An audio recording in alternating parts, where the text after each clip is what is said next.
प्रदर्शन खत्म हो गया, लेकिन देश के दूसरे शहरों में प्रदर्शन शुरू हो गया। देश में लगभग हर शहर में प्रदर्शन की तस्वीर मैंने आपको पिछले दिनों दिखाई। अब देखिए, एक और तस्वीर मैं आपको दिखा रहा हूं। तमिलनाडु में बीजेपी प्रदर्शन कर रही थी, पुलिस ने रोका आके फौरन उन्हें। बीजेपी के कार्यकर्ताओं को आप देख रहे हैं।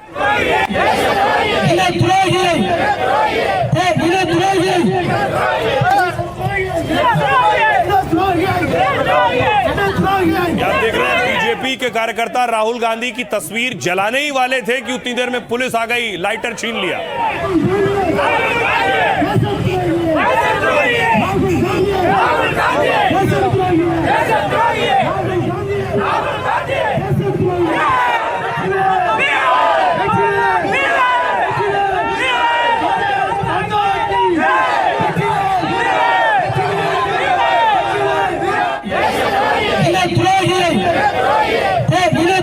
जैसे ही आग लगाने वाले थे वैसे ही पुलिस आ गई फोटो पे। चेन्नई की एक तस्वीर आपको दिखाऊं। यहां एआईएसएफ प्रदर्शन कर रहा था, पुलिस ने बैरिकेड लगाकर रोक रखा था।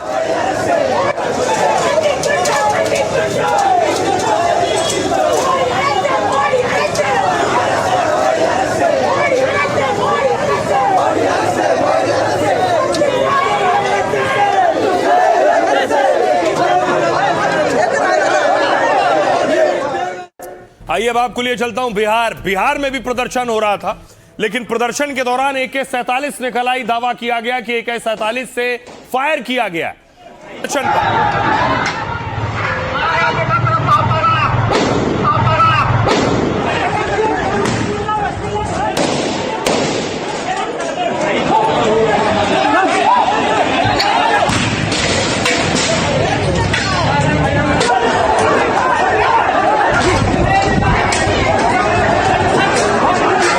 पथराव है, बड़े बड़े पत्थर से हो रहे हैं।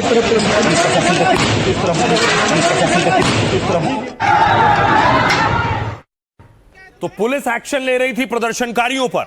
अब पटना की तस्वीर मैं आपको दिखाऊं, वो सीवान की आप देख रहे थे। पटना में देखिए, पटना में पत्रकारों के साथ मारपीट करने वाले प्रदर्शनकारियों पर एक्शन हुआ है। घर से खींच के गिरफ्तारी हुई जिन्होंने पत्रकारों के साथ मारपीट की है। नाम क्या है तुम्हारा? नाम क्या है? नाम क्या है भाई? क्या नाम है जी तुम्हारा?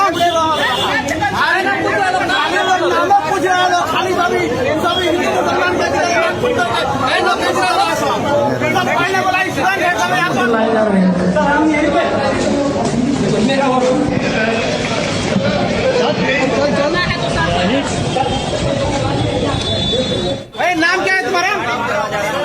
दूसरी तरफ तेजस्वी यादव मेदांता पहुंच गए, जहां छात्र प्रदर्शन के दौरान जो घायल हुए थे उनका हाल जानने के लिए।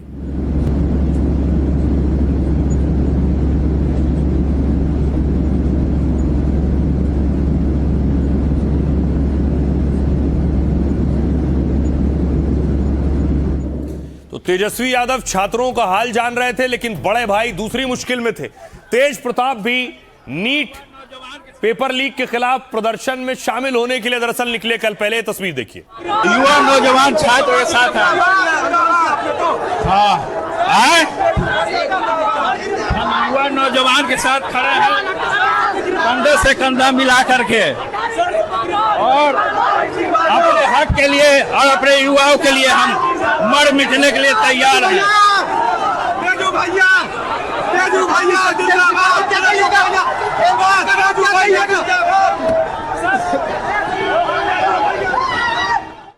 उसके बाद देखिए क्या हुआ।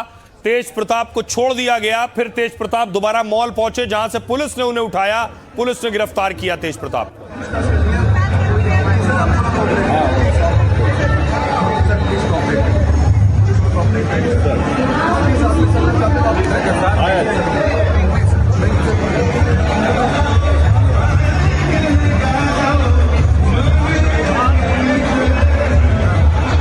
तस्वीर आप देख रहे हैं, तेज प्रताप की गिरफ्तारी हो गई। पटना मॉल में मौजूद थे उस वक्त।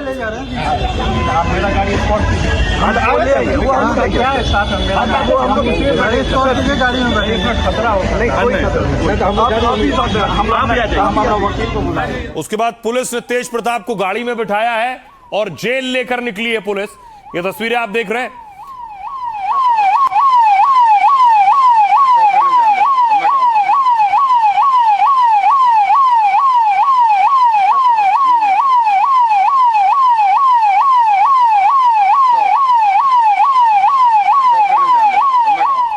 अब आपको दिखाऊं, तेज प्रताप जेल पहुंच गए। पटना की बेउर जेल देख रहे हैं, जेल के बाहर का गेट है। तेज प्रताप आपको नजर आ रहे हैं। 14 दिन की न्यायिक हिरासत में भेजे गए हैं तेज।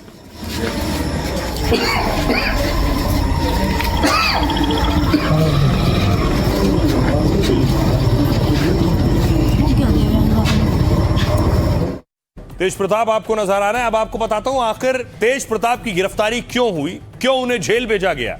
लालू के बेटे तेज प्रताप की गिरफ्तारी पर हंगामा हो रहा है। तेज प्रताप को 14 दिन की न्यायिक हिरासत में भेजा गया है। 25 जुलाई को तेज प्रताप बिहार बंद में शामिल हुए थे। इस दौरान पुलिस ने कुछ समय के लिए उन्हें हिरासत में लिया था, लेकिन बाद में पुलिस ने तेज प्रताप को छोड़ दिया। फिर शाम को पटना के एक मॉल से पुलिस तेज प्रताप को साथ ले गई। देर रात उन्हें मजिस्ट्रेट के सामने पेश किया गया। तेज प्रताप पर हत्या की कोशिश का आरोप लगाया गया। तेज प्रताप पर बीएनएस की धारा 109 जोड़ी गई है। तेजस्वी ने कहा, इस पर बड़े भाई तेज प्रताप यादव को गिरफ्तार किया गया। तेज प्रताप पर पुलिस ने कई धाराएं लगाई हैं। आंदोलन में शामिल लोगों पर दर्ज मामलों का क्या होगा? जिन राज्यों में प्रदर्शन हुए वहां हजारों लोगों पर केस दर्ज किए गए।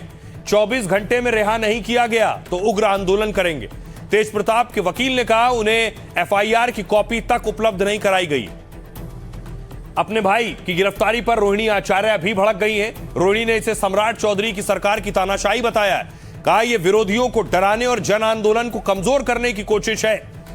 तेज प्रताप की गिरफ्तारी पर प्रशांत किशोर ने भी घेरा है। तेज प्रताप यादव ने जन स्वराज को कल अपना समर्थन दिया था और कल रात ही उन्हें जेल भेज दिया गया है। लोकतंत्र में हर किसी को आंदोलन का अधिकार है, प्रशांत किशोर ये कह रहे हैं।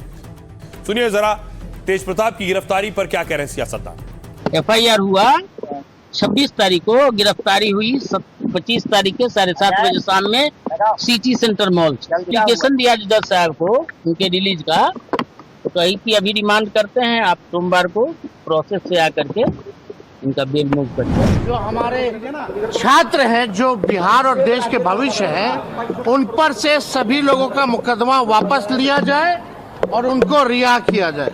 अगर वो रिहा नहीं करते हैं उन छात्रों को, तो हम लोग जो है बड़ा आंदोलन जो है करेंगे। और अपना नेतागिरी करने के लिए आए। जो प्रतिबंधित इलाका था वहाँ पर जो हंगामा करने वाले लोग थे उनमें शरीक हो गए। तो कानून और व्यवस्था को जो तोड़ेगा, चाहे कोई हो, हम हो, आप हो, हम सरकार पक्ष के लोग हैं, हम भी कानून व्यवस्था तोड़ेंगे तो हमको भी जेल जाना पड़ेगा। प्रताप जी का आपने नाम लिया, उन्होंने कल समर्थन की घोषणा की और कल रात में 1:30 बजे तेज प्रताप जी को अरेस्ट करके बेउर जेल भेज दिया गया। ये दिखाता है कि कितना ये लोग डरे हुए हैं। भाई कल प्रोटेस्ट हुआ, उसमें मुझे बताया गया, मुझे पूरी जानकारी नहीं है कि शायद तेज प्रताप जी भी उसमें गए थे। तो इतने बच्चे थे, उसमें एक आदमी को पकड़कर बेउर जेल में भेजने का क्या मतलब है? अगर थोड़ा विरोध करें ना तो क्या करें बताइए। अगर हम विरोध कर रहे हैं, अगर हम बच्चों के लिए बोल रहे हैं तो भी जा रहे हैं, महिलाओं के लिए बोल रहे हैं तो भी जा रहे हैं।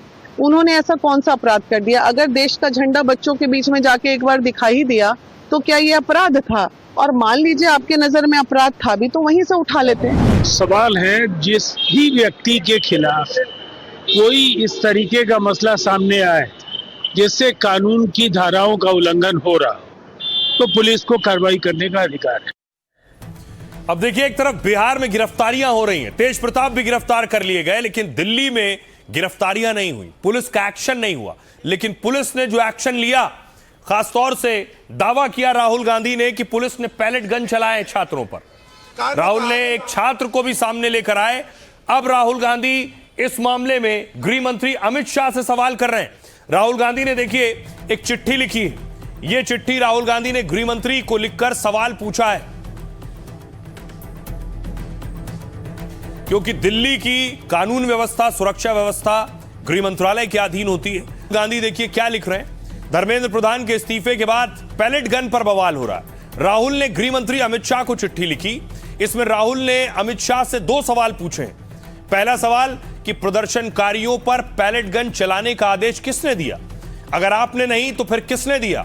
इससे पहले राहुल पैलेट गन से घायल शख्स के साथ सामने आए थे। छात्र के हाथ, पीठ और छाती में लगे घाव को दिखाया था। राहुल का आरोप, तिरंगा लेकर चल रहे शख्स पर पैलेट गन से हमला हुआ। आंदोलन के दौरान पैलेट गन हमले में कई लोग घायल हो गए थे। राहुल का दूसरा सवाल, सामान्य कपड़ों में आए जिन लोगों ने लाठीचार्ज किया वो पुलिसकर्मी थे या फिर वॉलंटियर्स थे? उनकी तैनाती किसने की? आपको बताऊं, पैलेट गन से एक कारतूस में लगभग 600 छर्रे निकलते हैं जो 1000 फीट प्रति सेकंड की स्पीड से निकलते हैं। पुलिस इसे भीड़ नियंत्रण का हथियार मानती है, लेकिन कई मामलों में इससे गंभीर चोटें आ सकती हैं, साथ ही स्थायी रूप से विकलांग बनने का कारण भी बन सकती है। इसका गलत इस्तेमाल जानलेवा साबित हो सकता है। और पैलेट गन एक प्रकार की राइफल होती है जो मेटल या रबर पैलेट से भरे कारतूस चलाती है। जम्मू कश्मीर में पत्थरबाजों के खिलाफ इनका इस्तेमाल होता रहा है। सुनिए जरा, पैलेट गन चली या नहीं चली ये जांच का विषय है, लेकिन छात्रों के शरीर पर जो घाव हैं वो भी एक कहानी बयां कर रहे हैं। सुनिए सियासतदान क्या कह रहे हैं। किया है ये सरकार कि पुलिस को अपना सीमा क्या है उससे पार करवा के आप आगे लाग लिया अपने स्वार्थ के लिए। कुछ तो शर्म कुछ तो रखे।